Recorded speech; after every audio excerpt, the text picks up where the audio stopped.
Hello students, आज हम इस वीडियो में सेट एग्ज़ाम अगस्त 2024 का सॉल्यूशन पढ़ेंगे। तो हमारा फर्स्ट क्वेश्चन है, consider the elements boron, carbon, nitrogen, fluorine, silicon और the correct order of their non metallic character is, ये हमें बताना है। तो पीरियोडिक टेबल में अगर हम देखेंगे तो फर्स्ट ग्रुप मेटल का है और फर्स्ट से जब 18 पे जाते हैं तो मेटलिक कैरेक्टर डिक्रीज़ हो रहा है और नॉन मेटलिक कैरेक्टर इंक्रीज़ हो रहा है। तो फ्लोरीन ग्रुप 17 में है तो इसका नॉन मेटलिक कैरेक्टर सबसे ज़्यादा होएगा और 15 ग्रुप वाले नाइट्रोजन का मेटलिक कैरेक्टर फ्लोरीन से, नॉन मेटलिक कैरेक्टर फ्लोरीन से कम है। ग्रुप 14 का नॉन मेटलिक कैरेक्टर ग्रुप 15 से कम है और ग्रुप 13 का नॉन मेटलिक कैरेक्टर ग्रुप 14 से कम है। ठीक है, और इस तरह से हमारा जो बनेगा correct order, fluorine greater than nitrogen, greater than carbon and greater than boron. अब सिलिकॉन कहाँ है? ग्रुप 14 में है, लेकिन वो कौन सी पोजीशन पे है? उसका एटॉमिक नंबर है सिलिकॉन का, सिलिकॉन जो है सेकंड रो में आती है। कार्बन, कार्बन के नीचे है सिलिकॉन। तो जैसे जैसे हम ऊपर से नीचे जा रहे हैं तो नॉन मेटलिक कैरेक्टर डिक्रीज़ होता है। तो सिलिकॉन का जो नॉन मेटलिक कैरेक्टर है वो सबसे कम मिलेगा। तो हमारा आंसर आ जाएगा फ्लोरीन, फिर nitrogen, greater than carbon, greater than boron and greater than silicon. इसलिए हमारा जो करेक्ट ऑप्शन है वो ऑप्शन सी होगा। सी ऑप्शन करेक्ट होगा। हेलो स्टूडेंट्स, ये मॉडर्न पीरियोडिक टेबल है। इसमें आप देख सकते हो बोरॉन जो है ग्रुप 13 पे है और कार्बन ग्रुप 14 पे है और कार्बन के नीचे सिलिकॉन है। ये क्या है? एक मेटलॉइड है। उसके बाद है नाइट्रोजन ग्रुप 15 में है, ऑक्सीजन ग्रुप 16 में है और फ्लोरीन ग्रुप 17 में है। जैसे जैसे हम पीरियोडिक टेबल में लेफ़्ट टू राइट जाते हैं तो नॉन मेटलिक कैरेक्टर इंक्रीज़ होता है। तो फ्लोरीन का जो नॉन मेटलिक कैरेक्टर है वो मैक्सिमम है और उससे कम है ऑक्सीजन का, उससे कम है नाइट्रोजन का और उससे कम है कार्बन का और उससे कम है बोरॉन का। यानी कि सबसे टॉप मोस्ट जो है नॉन मेटलिक कैरेक्टर जो हमें ऑप्शन इन 6 एलिमेंट्स दिए हुए हैं, फ्लोरीन जो है वो सबसे ज़्यादा नॉन मेटलिक कैरेक्टर है उसका। और सिलिकॉन देखो, कार्बन के नीचे है सिलिकॉन। तो जैसे हम ग्रुप में डाउन आते हैं तो मेटलिक कैरेक्टर क्या होता है? वो इंक्रीज़ करता है और नॉन मेटलिक कैरेक्टर जो है वो डिक्रीज़ करता है। ठीक है, तो हमारा जो करेक्ट ऑप्शन आएगा वो ऑप्शन नंबर सी होगा। Now second question, which one of the following statement is incorrect in relation to ionization enthalpy? The correct answer is D. The removal of electron from the orbital bearing lower n value is easier than from orbitals having higher n value. तो ये जो हमारी statement है ये incorrect है, because ionization energy decreases as we move down the group. As we move down the group, the value of n is higher and it is easy for removal of electron from the orbitals having higher value of n. Now third question is, baby सुदर shape orbital is, तो answer आ जाएगा DZ²। तो इसके लिए मैं तुम्हें जो है वो ऑर्बिटल्स की शेप दिखाती हूँ। These are 5 orbitals, 5d orbitals, 3dxy, dyz, dxz, dx square y square and dz square. तो 3dz स्क्वायर जो है, dz स्क्वायर जो है बेबी सूदर शेप है इसकी.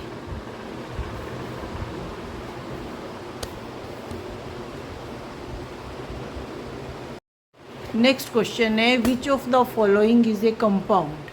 तो मार्बल इज़ ए कंपाउंड. ठीक है, ऑप्शन 4 दे रखे हैं इन्होंने.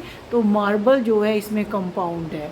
4 ऑप्शन है. पहला है ग्रेफाइट, ग्रेफाइट एलिमेंट है. प्रोड्यूसर गैस भी मिक्सचर है, सीमेंट भी मिक्सचर है और मार्बल जो है वो एक कंपाउंड है, calcium carbonate. Next question number 5 है 2.0034 हैज़ डैश सिग्निफिकेंट फिगर्स. तो आंसर आ जाएगा 5 significant figures. Next question number 6 है quantum concept of the radiation was given by Planck. Answer क्या आ जाएगा? प्लैंक. प्लैंक ने दी थी क्वांटम थ्योरी. क्वेश्चन नंबर 7 है 4 gram NaOH is present in 104 gram aqueous solution.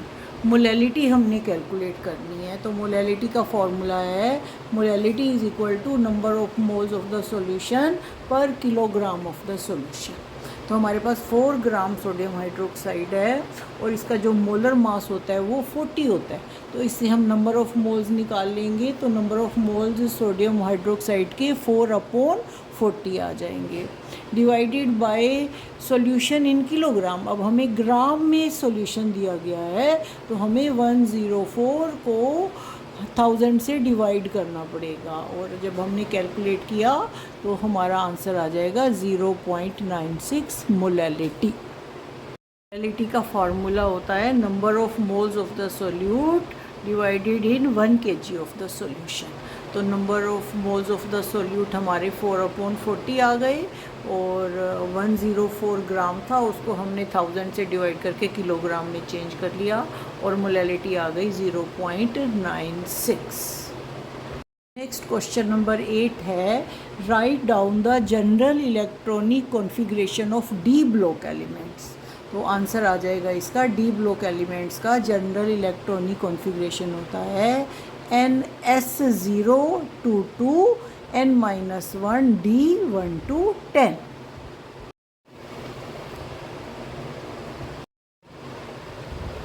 In this question, as atomic size of gallium is smaller than that of aluminium, assertion is correct, but reason is wrong. Atomic size never decreases as we move down the group. Atomic size increases as we move down the group.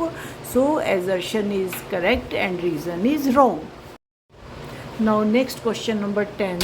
A golf ball has a mass of 40 gram and speed of 45 meter per second. If the speed can be measured with accuracy of 2%, the calculate the uncertainty in position. H is equal to 6.626 into 10 raised to the power minus 34 joule second. तो इसमें हमें मास दिया हुआ है 40 ग्राम. तो इसको हम kilogram में चेंज कर देंगे. 1000 से डिवाइड कर देंगे तो हमारा मास आ जाएगा 40 इंटू 10 रेज़ टू की पावर -3 किलोग्राम. वेलोसिटी दी हुई है 45 मीटर पर सेकेंड. तो अनसर्टेनिटी कितनी है? 2%. तो 2% अनसर्टेनिटी निकाल लेंगे तो delta V is 2% of 45 and it is equal to 0.9 metre per second. Now हमें क्या निकालना है? अनसर्टेनिटी इन पोजीशन निकालनी है. तो हम फॉर्मूला लगाएंगे delta x is equal to h/4πm delta v. h की ये सब वैल्यूज़ पुट कर लेंगे. h की वैल्यू दी हुई है, पाई की वैल्यू 3.14 होती है और मास की वैल्यू भी गिवन है और डेल्टा v हमने कैलकुलेट किया है. तो ये सब वैल्यूज़ पुट करने के बाद अनसर्टेनिटी इन पोजीशन आ जाएगी 1.46 इंटू 10 रेज़ टू की power -33. Next question is 11. Calculate the number of atoms of each element in 1.6 gram of methane. Molecular mass of the methane is 60 urate. तो पहले हम इसको नंबर ऑफ़ मोल्स में calculate कर लेंगे. Number of moles of methane is equal to mass given upon molar mass. तो mass given जो methane का है 1.6 ग्राम है और मोलर मास कितना है 16 है। तो नंबर ऑफ़ मोल्स हमारे आ जाएंगे 0.1 मोल। तो 1 mole of methane contain 6.022 into 10⁻23 molecules. तो 0.1 मोल में कितने होंगे, तो 0.1 से मल्टीप्लाई कर देंगे तो हमारे आ जाएंगे 6.022 इंटू 10⁻22 मोलिक्यूल्स। कार्बन एटम्स जो है एक मोलिक्यूल में एक कार्बन एटम है, तो 0.1 मोल में 6.022 इंटू 10⁻22 कार्बन एटम आ जाएंगे, क्योंकि एक एटम में 4 हाइड्रोजन एटम है। तो 0.1 मोल मीथेन में 4 इंटू 6.022 इंटू 10⁻22 एटम्स आ जाएंगे हाइड्रोजन के। और अगर हम टोटल नंबर ऑफ़ एटम्स की बात करते हैं तो 0.1 मोल मीथेन में जो टोटल एटम्स हैं वो इक्वल टू हैं 5 मल्टीप्लाइड बाय 6.022 इंटू 10⁻22। तो इनको तुम सिंपल मल्टीप्लिकेशन है, मल्टीप्लाई करके आंसर लिख सकते हो। Next question is 11. Calculate the number of atoms of each element in 1.6 gram of methane. Molecular mass of the methane is 60 unit. तो पहले हम इसको नंबर ऑफ़ मोल्स में कैलकुलेट कर लेंगे। Number of moles of methane is equal to mass given upon molar mass. तो mass given जो methane का है 1.6 ग्राम है और मोलर मास कितना है 16 है। तो नंबर ऑफ़ मोल्स हमारे आ जाएंगे 0.1 मोल। तो 1 mole of methane contain 6.022 into 10⁻23 molecules. तो 0.1 मोल में कितने होंगे, तो 0.1 से मल्टीप्लाई कर देंगे तो हमारे आ जाएंगे 6.022 इंटू 10⁻22 मोलिक्यूल्स। कार्बन एटम्स जो है एक मोलिक्यूल में एक कार्बन एटम है, तो 0.1 मोल में 6.022 इंटू 10⁻22 कार्बन एटम आ जाएंगे, क्योंकि एक एटम में 4 हाइड्रोजन एटम है।